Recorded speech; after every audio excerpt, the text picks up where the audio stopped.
Hoje eu vejo o meu acidente como uma das melhores coisas que aconteceu comigo.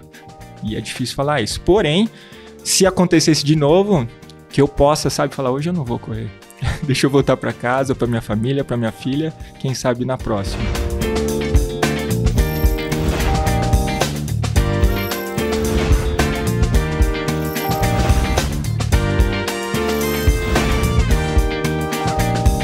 Vamos para mais uma entrevista. Hoje eu tô com o Alex Schultz, ele que é um cara de moto, piloto, né? Um cara da adrenalina, da corrida, mas também é um cara da passarela, um cara da moda e também é um cara da comunicação. Olha quanta coisa bacana que ele veio aqui compartilhar com a gente hoje. E eu quero saber mais desse mundo da moto. E aí, Alex, tudo bom?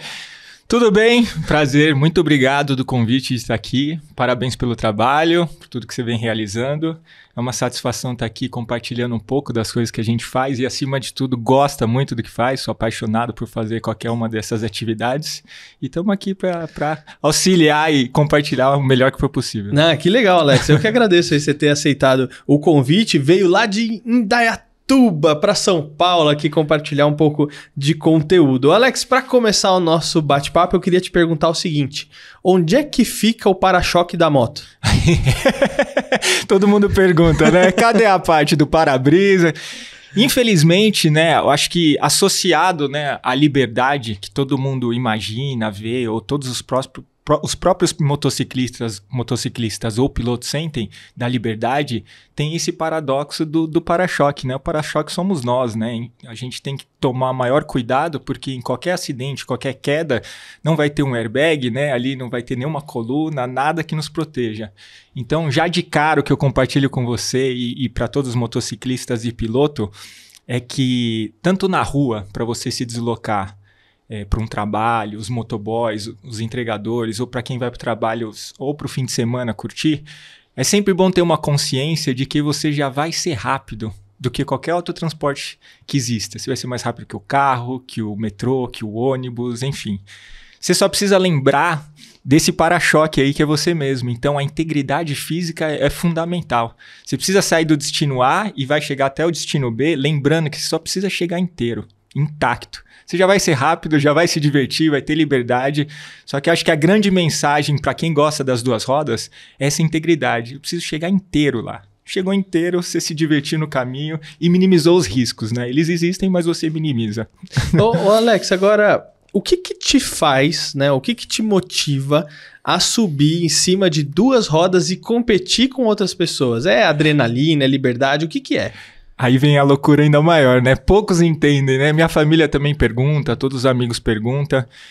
Eu acho que existe também, assim como na vida, no mundo da competição, uma dualidade muito grande entre você buscar a luz, né? O prazer, a adrenalina, todas essas sensações, e a sombra é todos os riscos que isso ocorre. E a gente tem que sempre pesar aí para saber que caminho que você está indo, ou qual é a sua intenção.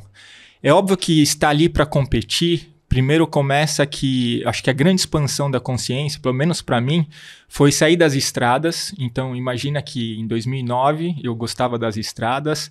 Isso te leva a querer infringir a lei, né? Porque você não vai andar com uma moto 1000 cilindradas a 110, 120. Então, muitos dos motociclistas passam rasgando na estrada e você vê e assusta.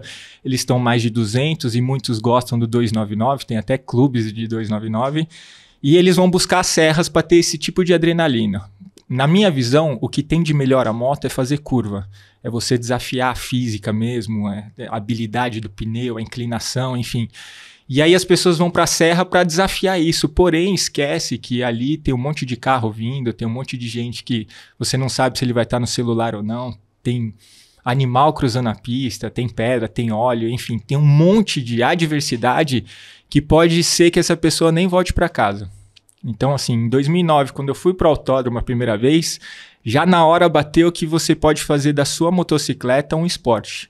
Então, você vai para um ambiente seguro e controlado, porque é uma mão só, o sentido é feito toda a sinalização com bandeiras, existe uma UTI ali, ambulância, você qualquer acidente, você está totalmente equipado, você não pode entrar na pista se não estiver totalmente equipado, macacão, capacete, bota, luvas, protetor de coluna, tórax, enfim. E se deu qualquer coisa ruim, em 30, 20 segundos a ambulância vai estar te atendendo. Então você pode até ser reanimado numa extrema urgência e aí você está mais seguro, digamos assim. Na minha visão é essa. Porém, ainda assim, dentro do ambiente do esporte, você pode ainda minimizar os riscos. E essa acho que é uma busca individual de cada um, que aos poucos tem que ser mais coletiva para a gente evitar algumas tragédias e algumas coisas que acontecem no esporte, infelizmente. Cara, você está trazendo essa questão da segurança. Sim. E a gente estava conversando aqui antes de gravar do acidente que teve agora recente. Sim. No moto... Cara, eu esqueci o nome do... Moto 1000 GP. Moto 1000 GP, exatamente. Que foi agora, que o programa Isso. A gente está gravando, mas acabou de ser o acidente. Você estava lá, é isso? Exatamente. Você estava competindo? Estava. O que aconteceu nesse acidente? Foram 2 colegas meus, né? Um eu conheço há mais de 10 anos, corro com ele desde 2012, 13, disputamos muito junto, uma figura incrível, André Veríssimo. E nesse caso em específico, foi realmente um acidente, uma fatalidade. Para quem acompanhou, né, a gente está sob a luz desse evento agora, está muita coisa sendo discutida, mas ali nada da organização poderia ter mudado, sabe? Nada em relação à pista poderia ter mudado. Em vários ambientes existem esses riscos do ambiente da pista, ou alguma falha técnica, ou de organização, mas sob esse acidente específico, infelizmente ali foi uma fatalidade onde nada possa ser feito, a não ser essa busca da consciência mesmo que a gente vem falando. Eu acredito que um bom trabalho que pode ser feito, e é trabalho de formiguinha, né, aos poucos, é do atleta, aos poucos, ir ganhando essa consciência da integridade física dele e do próximo. Não que isso mudaria o acidente, mas se a pessoa, né, se o atleta vem ganhando esses valores, vem enraizando dentro dele a preocupação de voltar para casa, a preocupação de estar inteiro, a preocupação, o cuidado com o próximo, eu acho que aos pouquinhos isso daí tende a minimizar os riscos. Eu não sei em quanto tempo e não sei como que vai ser a profundidade dentro de cada atleta e piloto.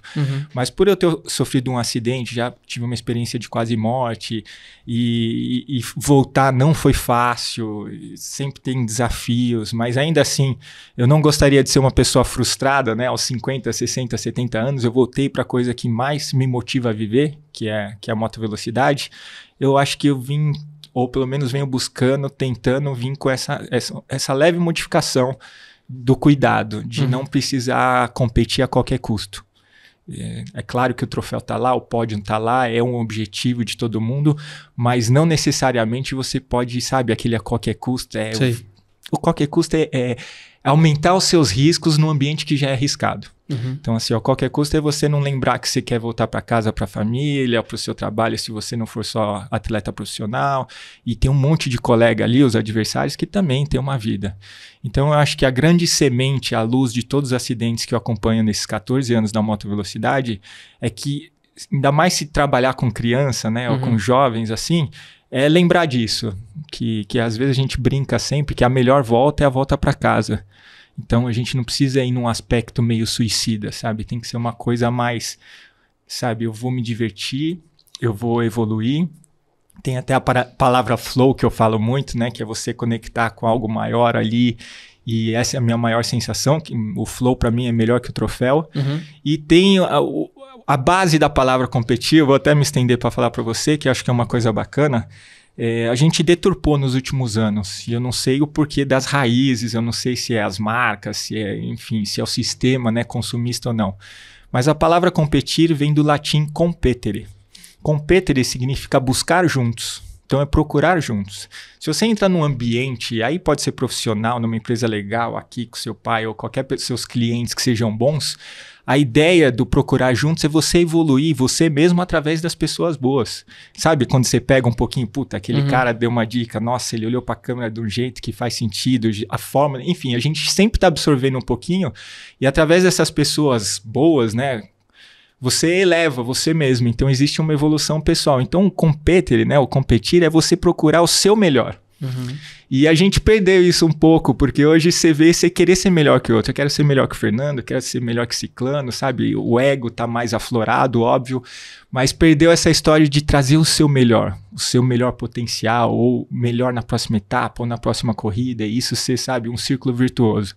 Eu acho que isso também é uma das coisas que precisa ser repensada, porque na Grécia Antiga, o cara que ganhava as Olimpíadas ou as competições, o vencedor, mesmo com as folhas lá de louros, ele ajoelhava perante os adversários. Porque ele só chegou naquele extremo de ser vencedor porque os outros caras eram muito bons. Então essa reverência, sabe? Se eu vou bem lá na corrida é porque os outros caras foram muito bem também, quem você brigou. E eles tiraram o meu melhor potencial. Então eu acho que isso também é uma coisa que vale, sabe? Trazer à tona sobre qualquer esporte.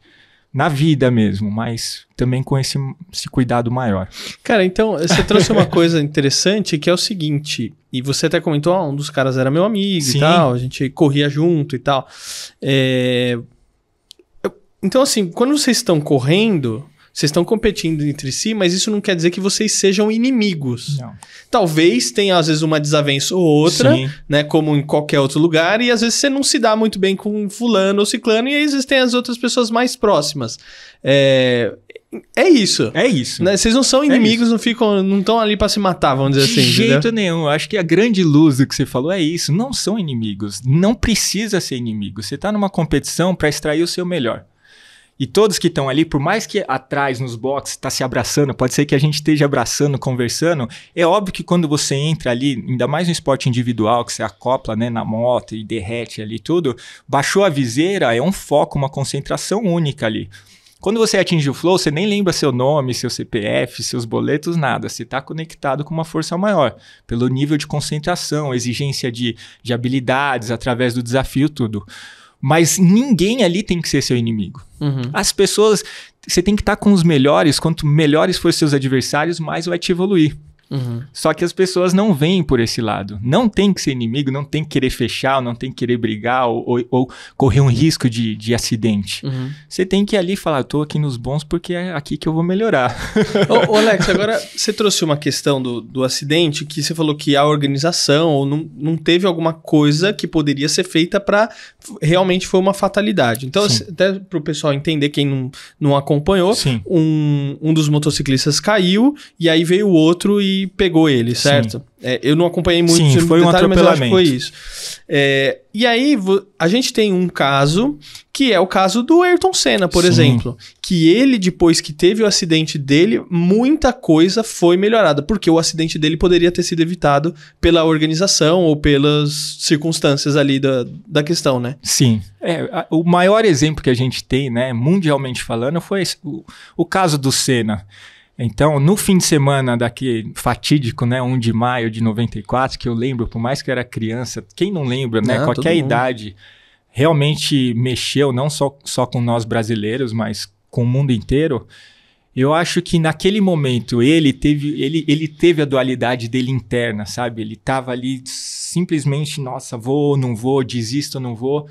E aí já tinha tido uma perda no mesmo fim de semana que ele ficou abalado, ele já não estava achando seguro o suficiente o circuito, nesse caso, que ele podia ser evitado, só que existe esse sistema maior, né, da competição. Quando a gente fala de Fórmula 1, está falando da organização máxima do esporte, né, em relação a dinheiro, a investimento, patrocinador e tudo. Eu acredito que para aquela ocasião, o foco dele estava tão fechado, né? Às vezes o foco nos limita também, né? Às vezes a gente tem que ter uma visão mais periférica para entender tudo que está acontecendo. Naquele caso, talvez ele estava extremamente focado, preocupado, porque dava para ver as imagens, né? Tem relatos dele e tudo, mas ele não conseguiu dizer não devido às circunstâncias dele ser um ídolo, né? Um astro perante a Fórmula 1 para o mundo inteiro, para a equipe dele, para os patrocinadores, enfim. Eu acho que recentemente a gente teve vários atletas, até em Olimpíadas, em Mundial, desistindo, né? Falando que não dá, porque tá pressão, tudo. E eu acho que ele não conseguiu dizer não naquele momento.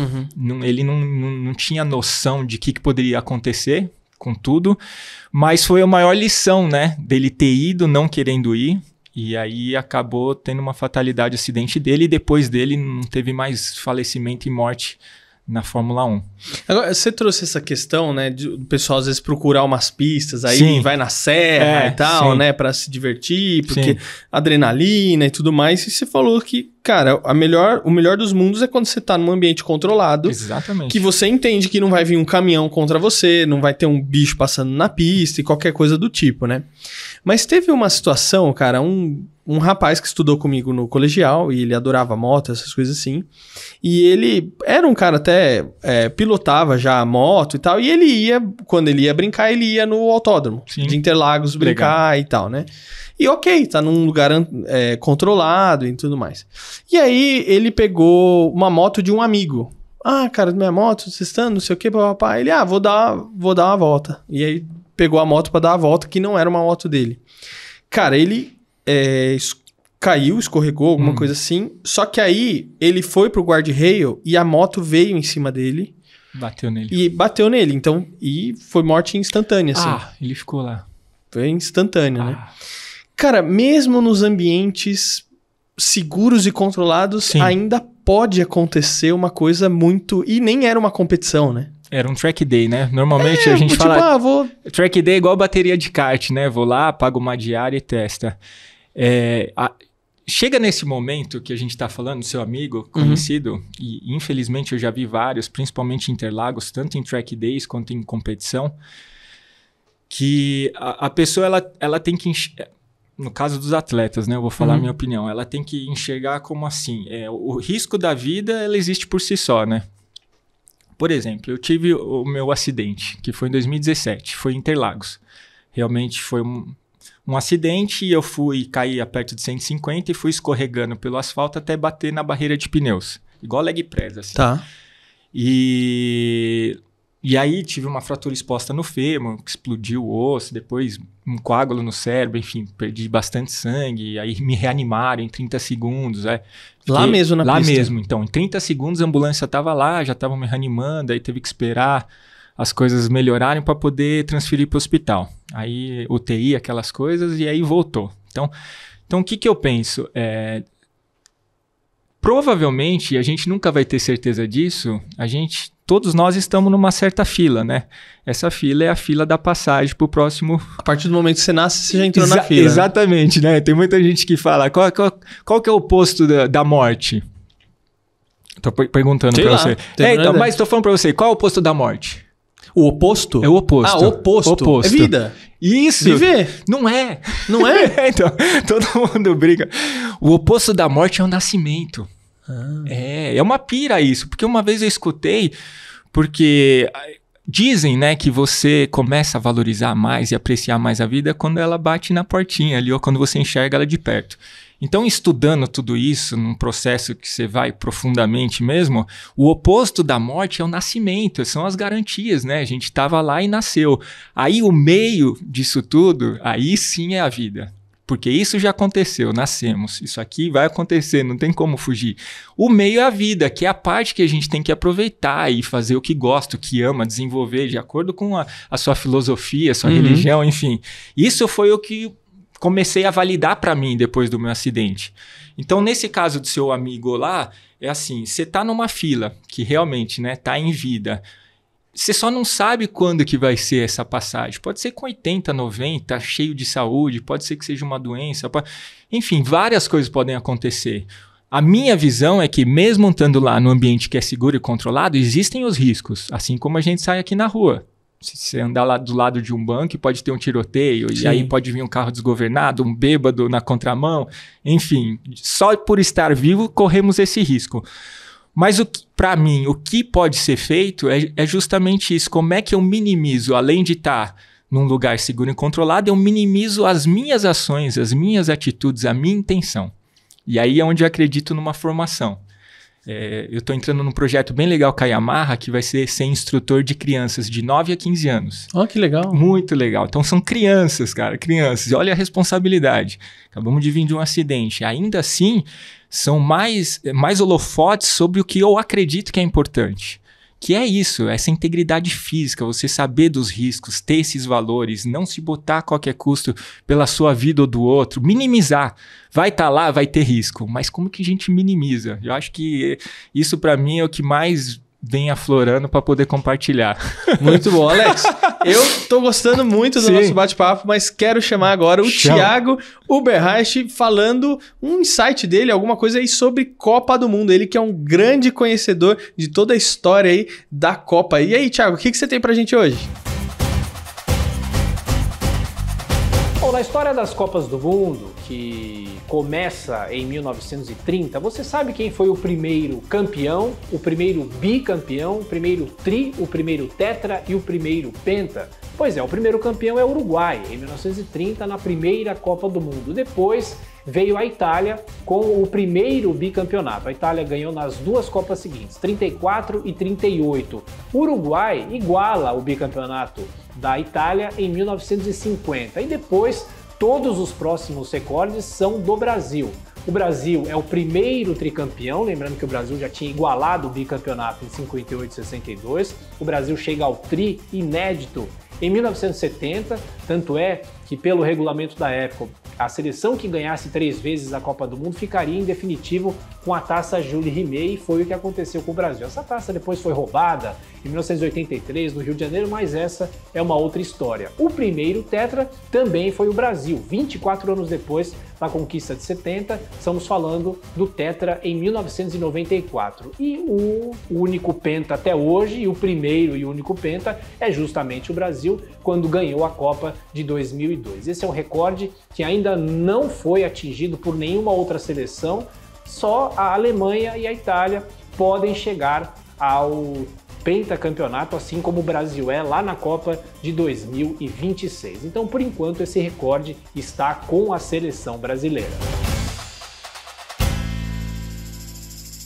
Muito bom, Thiago. Obrigado. E olha, você também pode conhecer mais sobre Copa do Mundo. O Thiago tem um livro muito bacana que é a Biografia das Copas, que fala sobre todas as Copas, e ele tem também uma trilogia de todas as Copas em que o Brasil foi campeão. E agora ele está escrevendo o 4º livro, que é a respeito do tetra. Então, muito bacana, você pode procurar aí, dá no Google aí, Thiago Uberreich, a biografia das Copas, e aí você vai conseguir achar também os outros livros deles que são muito bacana.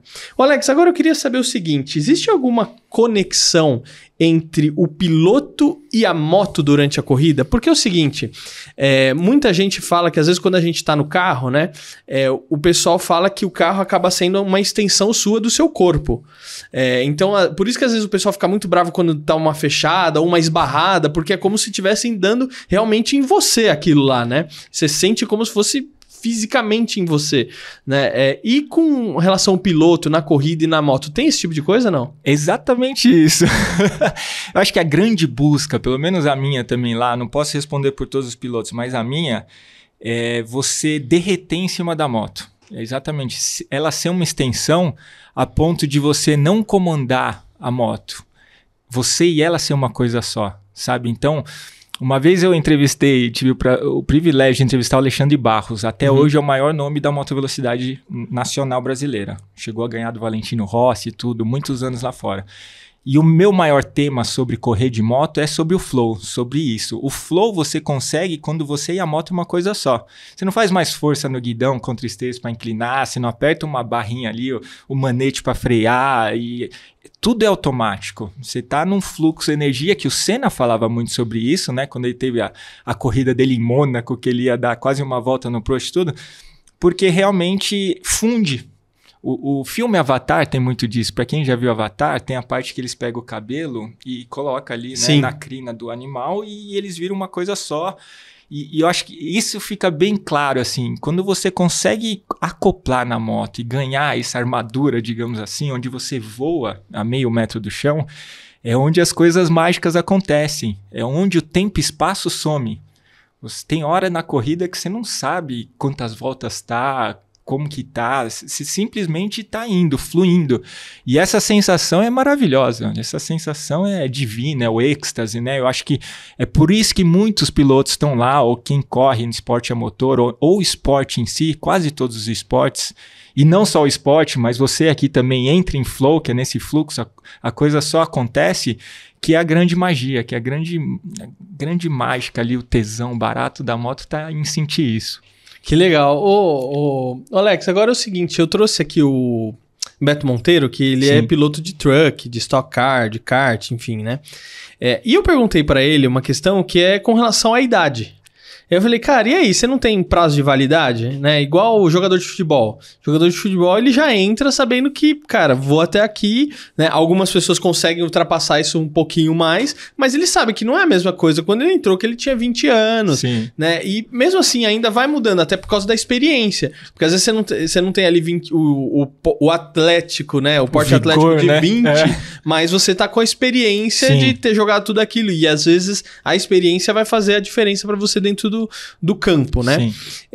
E como é que você vê, assim, a questão pra moto, pra piloto? Você já tem uma coisa assim, eu já vou me aposentar, já sabe quando você vai se aposentar, né, das corridas, já tem um plano, e como é que você enxerga isso? Eu acho que mais ou menos o que ele falou faz total sentido. Eu acho que cada vez mais o tempo vai passando e os atletas vão se preocupando na longevidade, né? Acho que por trás de tudo, em qualquer esporte que você não seja altíssima performance, né, que estraga até o corpo, mas se a pessoa dosar o que ela faz, a tendência dela ter uma longevidade é muito maior, tanto em vida quanto no esporte, se ela realmente ama aquilo. Enquanto o corpo permitir, o reflexo permitir, né? Enquanto a sua estrutura emocional, enfim, financeira, dependendo, porque o esporte não é barato a motor, mas eu também não vejo prazo de validade, sabe? Eu corro, na categoria que eu corro, tem um piloto italiano de 62 anos. Caraca! Tem um outro que eu competi recentemente que tava 50 e alto e assim, performance, andando junto com os meninos de 15, 18, 20. Olha só. Então assim, é o que você falou, o cara vai ter experiência, ele vai entrar, né, vai grudar na moto com mais facilidade e ele não vai ter essa ansiedade talvez dos jovens. Os jovens querem a qualquer custo, né? Às vezes ele não tem essa consciência do calma, respira, né? Deixa eu fazer com calma, tranquilidade. Tem a hora certa da ultrapassagem, tem a volta certa para você disputar. Enfim, eu acredito muito no que seu amigo falou, porque eu vejo aí, enquanto eu tiver condições e esse brava, né? Esse tesão por correr de moto, tá lá. E aos poucos, eu acho que a minha maior intenção é ir fazendo uma transição assim automática de poder auxiliar crianças, né, e pilotos cada vez mais depois desses 14 anos correndo de moto, para que a gente possa ver aí sementes para um futuro de 5, 10 anos, o Brasil tenha mais cultura, né, e mais fomentado, não só quando tem acidente, né? Então, assim, a gente acabou de vir sobre um acidente de fatalidade, onde todo mundo ouviu falar de novo de moto velocidade. Mas ninguém vê os meninos que estão correndo na Europa, que estão correndo no Mundial, o trabalho que vem sendo feito pela Yamaha e pelos campeonatos, sabe? Tem muita gente envolvida dando a vida para que a coisa melhore. E que não dá tanta visibilidade, não, né? Tem zero. É sempre a desgraça que... Isso, então a gente vende muito, é isso mesmo. É igual o jornal, né? A gente, infelizmente, eu acho que no fundo, as pessoas até gostam, não sei, gosta de ver, fomenta mais a negatividade, né?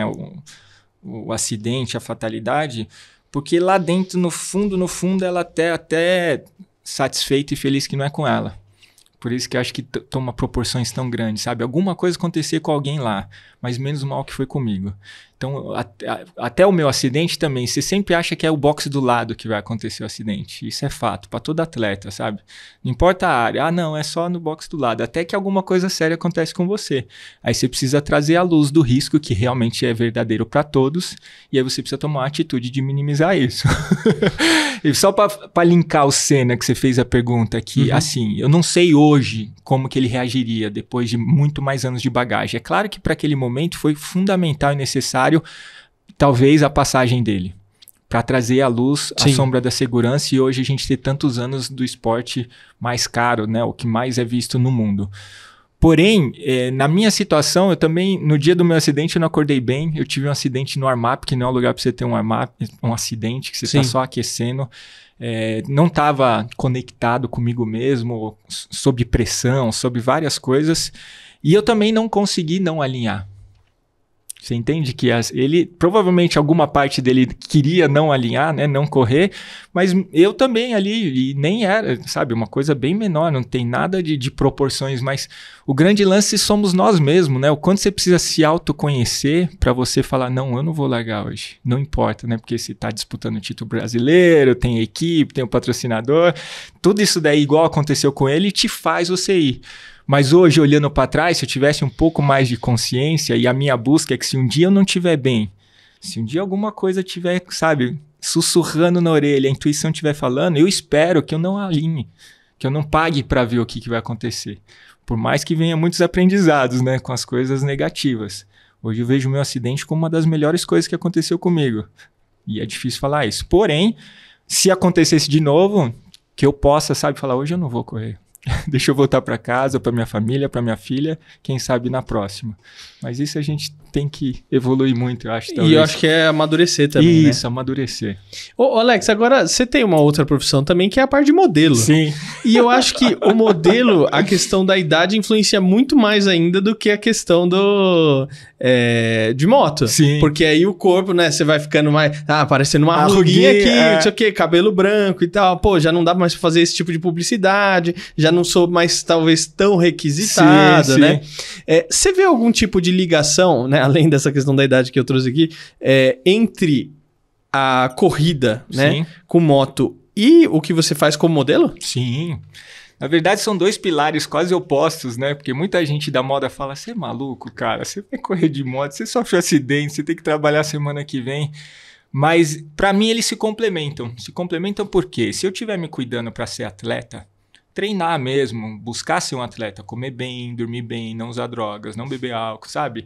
Fazer a coisa direitinho, meditar, mentalizar tudo. Eu acho que me ajudando a ser um atleta, automaticamente me ajuda a ser modelo. Legal. E o ser modelo, por ter visibilidade, trabalhar com algumas marcas e conhecer pessoas bacanas como vocês, tudo é uma conexão, né? Para você conseguir um patrocínio, para você conseguir um apoio, divulgar um pouco o seu trabalho, tudo são as conexões que você vai fazendo. Então, eu acho que eles se complementam. Que legal. Eu acho que, assim, pode, é claro, uma coisa, quando eu tive um acidente, você fica um tempo sem trabalhar. Eu brinco que quando o meu acidente teve em 2017, foi o que o mundo experienciou da Covid, sabe? Na corrida, bandeira vermelha é um acidente grave, todo mundo vai pro box, acabou. Eu tive essa bandeira só minha. O mundo continuou, a vida de todo mundo continuou, mas eu fiquei ali estagnado, sem treinar, sem correr, sem trabalhar, nada. Só. E aí você tem que passar por esse processo para voltar à vida e valorizar ela ainda mais, que foi a minha intenção. Mas eu acho que tudo é cíclico, tudo muda. Eu acho que assim, talvez na moto, com o tempo passando, vai dar para compartilhar mais essa bagagem, aprender com os novos, sabe? E trocar um pouco. Não as coisas que você sabe, mas principalmente as coisas que você errou, para tentar minimizar os erros dos próximos. Com a moda, a mesma coisa. Eu acho que ela vem mudando muito desses...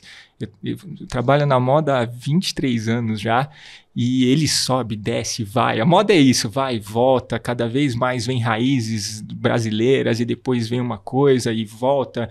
E eu acredito muito que por mais que vai dando uma limitada, vai dando uma segmentada, ainda assim vai ter gente que vai querer consumir algo que seja verdadeiro. Por exemplo, você vai ficando mais velho, você vai ter que falar com um público mais velho. Então, se você trabalhar para um carro, para um banco, né? A pessoa tem que olhar e tentar falar, puxa, queria estar nesse banco, eu queria estar nessa roupa, ou nesse terno, ou com esse carro, com essa moto, enfim. Eu acho que isso ainda vai continuar. Eu tenho amigos de 50, 60 anos que estão inteirão e se cuidaram a vida inteira por ser modelo, que está fazendo trabalhos aí. Claro que a fatia vai diminuindo, eu acho que vai afunilando, assim. Uhum.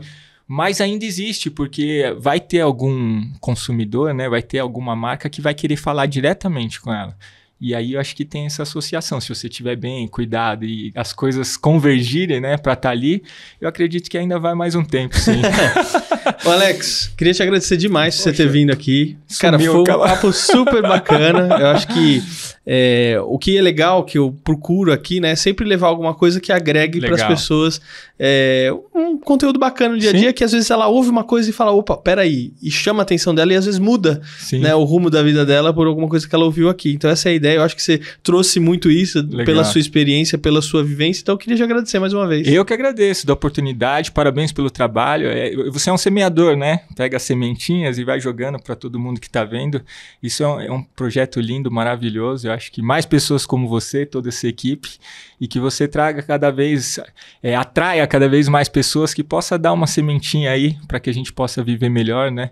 E parabéns, viu? Sucesso isso pra aí. você sempre. Obrigado. E ó, se você nos acompanhou até aqui, não esquece aí de deixar o seu like, o seu comentário, se inscrever no canal, ó. E lembra o que o Alex falou, a melhor volta é a volta pra casa. Vejo você no próximo episódio. Até a próxima. Tchau.